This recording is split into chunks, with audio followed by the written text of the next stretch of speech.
जय हिंद and welcome to my YouTube channel time to learn concepts.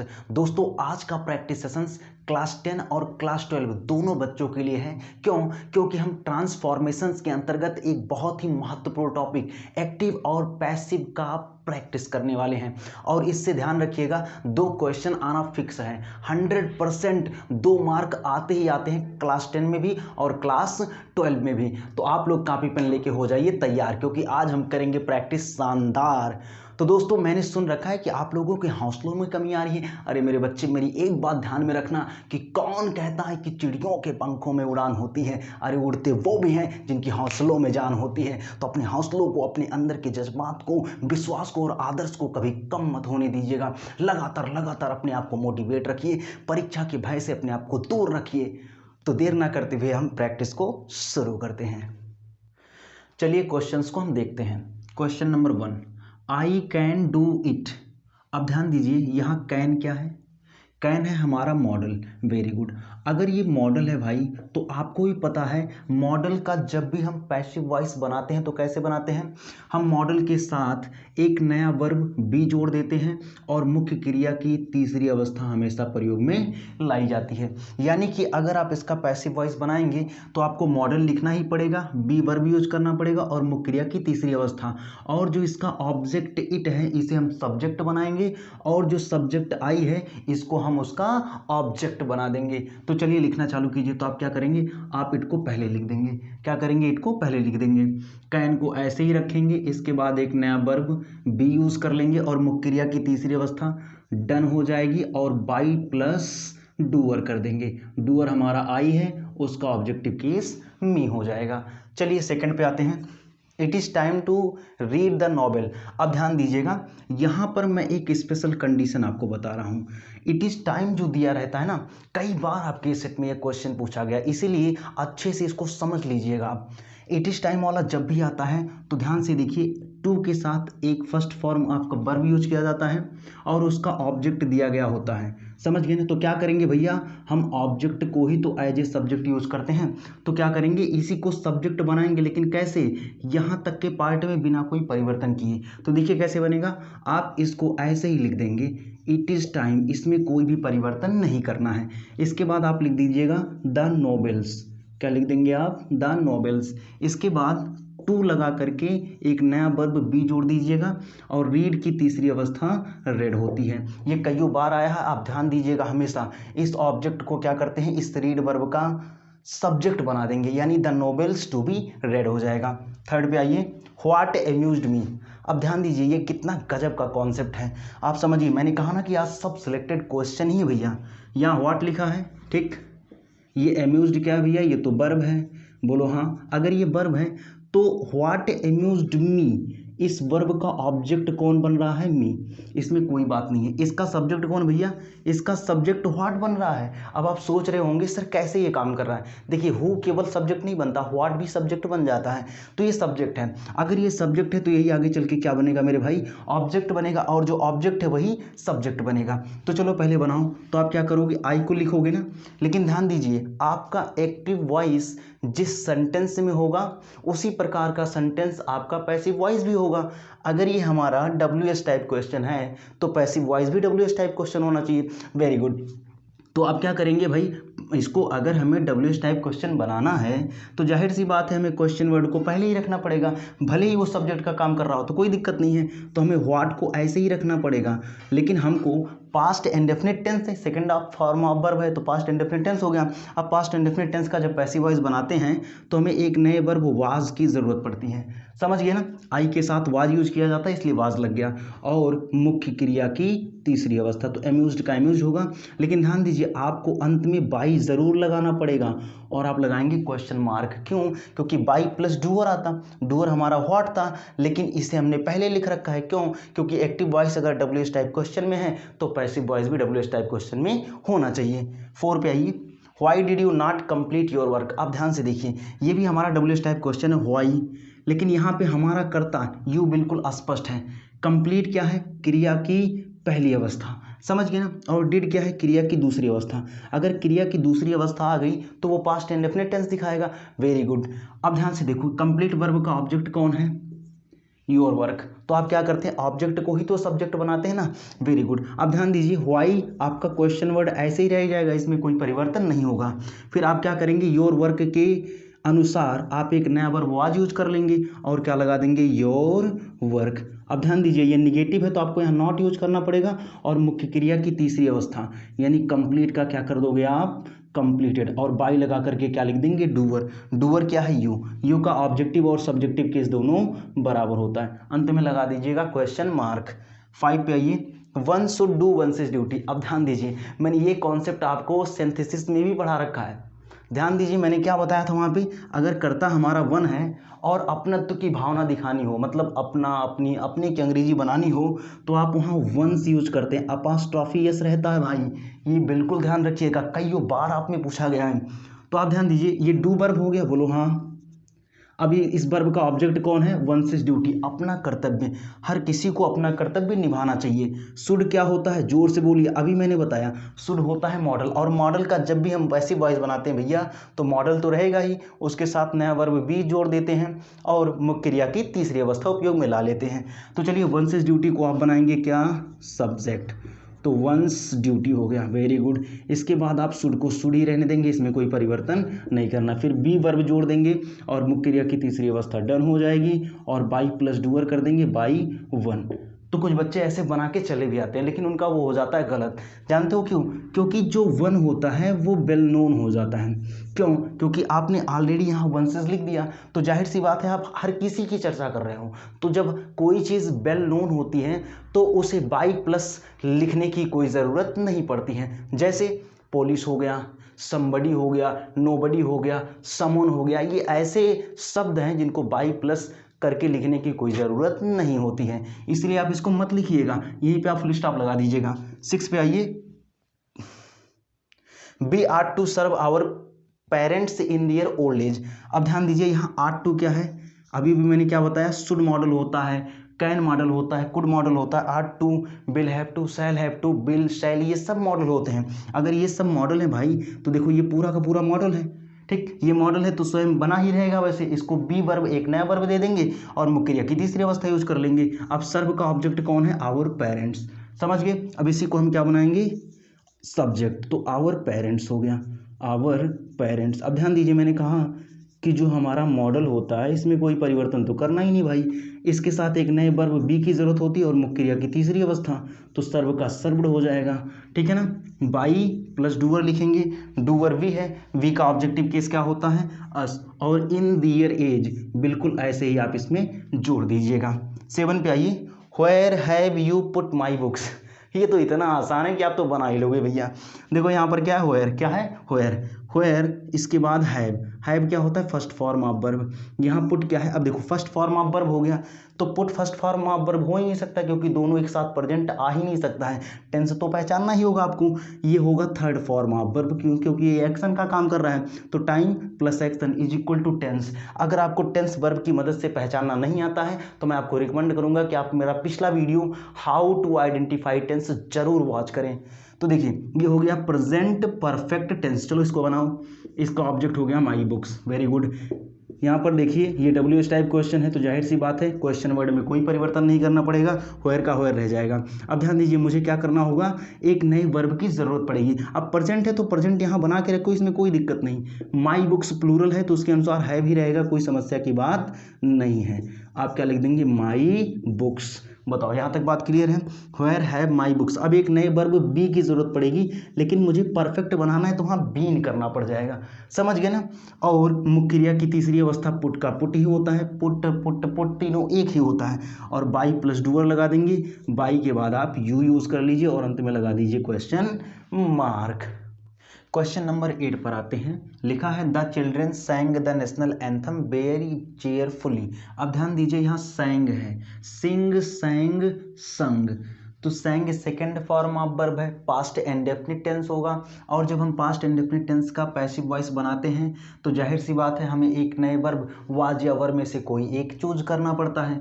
तो देखिए, इसका सब्जेक्ट हो गया द चिल्ड्रन और इसका ऑब्जेक्ट हो गया द नेशनल एंथम। आप उसी द नेशनल एंथम को एज ए सब्जेक्ट यूज करेंगे, तो आप क्या लिख देंगे मेरे भाई, आप लिख देंगे the national anthem, the national anthem. इसके बाद अब देखिए ये हमारा क्या है, सिंगुलर, तो इसके साथ हम क्या यूज़ कर देंगे, वाज। और मुख्य क्रिया की हमेशा कौन सी अवस्था आती है, तीसरी अवस्था। और ध्यान रखिएगा अवस्था आपको याद होनी चाहिए, नहीं तो आप गलत करके चले आएंगे, आता हुआ क्वेश्चन आपसे गलत हो जाएगा।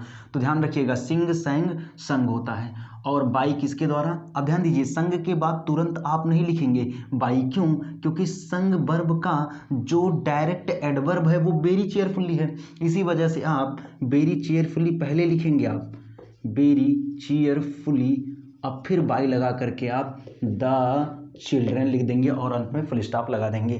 9 पे आइए, one can not gather grapes from the thistles. अब ध्यान दीजिए ये क्वेश्चन बताने का मेरा एक ही मोटिव है, ताकि आपका क्वेश्चन, आपका कॉन्सेप्ट फिर से रिवाइज हो जाए।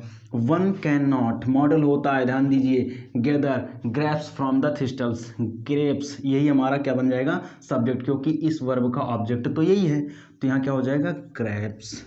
समझ गए ना, कैन का कैन ही रहेगा, नॉट नॉट ही रहेगा। इसके बाद आप एक नया वर्ब भी जोड़ देंगे, और मुख्य क्रिया की कौन सी अवस्था, जोर से बोलिए, सुनाई देना चाहिए यार, पढ़ रहे हो कम से कम जोर से बोलो, तो कॉपरेट करोगे तभी तो मजा आएगा ना, ऐसे थोड़ी ना छूचा बैठे रहोगे, कोई मतलब नहीं होगा भाई।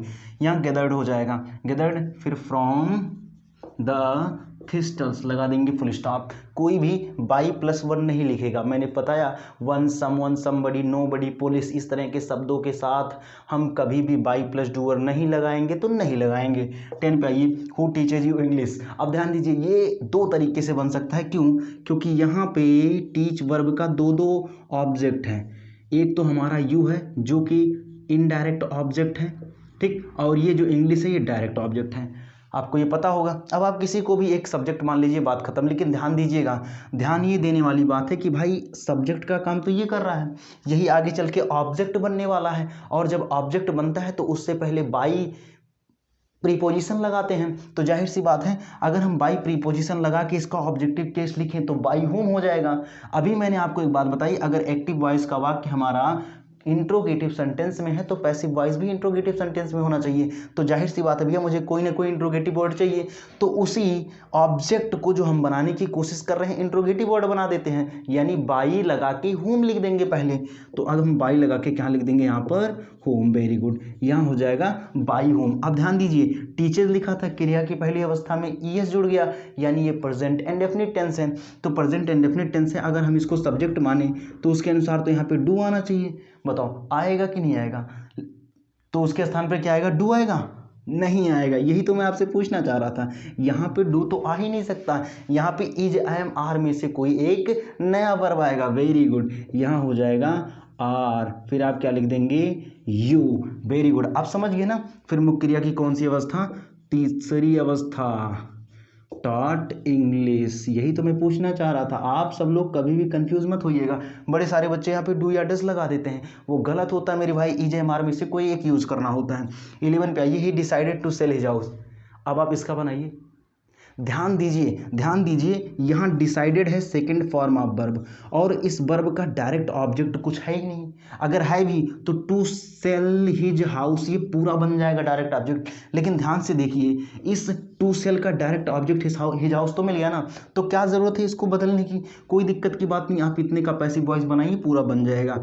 ये ध्यान रखिएगा, ये सब कॉन्सेप्ट ज़्यादा बार तो नहीं आते आपके क्वेश्चन में, लेकिन कभी कभी ये आ जाता है तो फिर बच्चे बना नहीं पाते और उनका 2 नंबर चूक जाता है। लेकिन आप ध्यान रखिएगा कि इस तरह से आएगा तो क्या करना है, ही डिसाइडेड आप पूरा लिखिए, इसके बाद इसका ऑब्जेक्ट हिज हाउस है ना, आप वही लिख दीजिए हिज हाउस, इसके बाद क्या लिखिए, टू बी सोल्ड, मुख्य क्रिया की तीसरी अवस्था। ये बिल्कुल वैसे ही बन रहा है जैसे आपने बनाया, it is time to close the shops, it is time to read the novels. 12 पे आइए, हर बिहेवियर एस्टोनिश्ड देम। देखिए इस तरह का क्वेश्चन आप सॉल्व कर लेंगे, लेकिन इसे बताने का मेरा एक ही मोटिव है कि कुछ वर्ड ऐसे होते हैं कि उनके साथ उनका प्रीपोजिशन ऐसे चपक के बैठा रहता भैया, हम अगर उनके बीच तलाक भी कराना चाहें तो नहीं करा सकते हैं, और वैसे भी सरकार हमारी बड़ी सख्त है तलाक कानून को लेकर के, तो हम नहीं कर सकते भाई साहब। अब आप ही सोचिए क्या करना है आपको, अब याद करना है, कुछ भी हो जाए याद तो करना ही पड़ेगा। हर बिहेवियर, ठीक, यहाँ पे ये हमारा वर्ब हो गया second form of verb, past indefinite tense, इसका ऑब्जेक्ट हो गया देम, बनाओ भैया इसको सब्जेक्ट, देम का दे हो जाएगा। ये बहुवचन होता है तो क्या लगाओगे बच्चों, वर लगाओगे, वेरी गुड। और एस्टोनिश्ड की तीसरी अवस्था क्या होती है, एस्टोनिश्ड। लेकिन ध्यान दीजिए यहाँ हम क्या प्रीपोजिशन यूज करेंगे, एट। वेरी गुड, यहाँ बाई नहीं लगेगा। ध्यान से सुनिए, एस्टोनिश्ड, सरप्राइज्ड, अलार्म्ड, ये ऐसे वर्ब होते हैं जिनके बाद मुझे एट ही यूज करना पड़ता है। At her behaviour. Very good. चलिए 13 पे आते हैं। व्हाट डिस्टर्ब्स मी। इस तरह का क्वेश्चन आपने सॉल्व किया है, मैं आपके कॉन्सेप्ट को मजबूत करने के लिए दोबारा से इसे लिखा हूँ।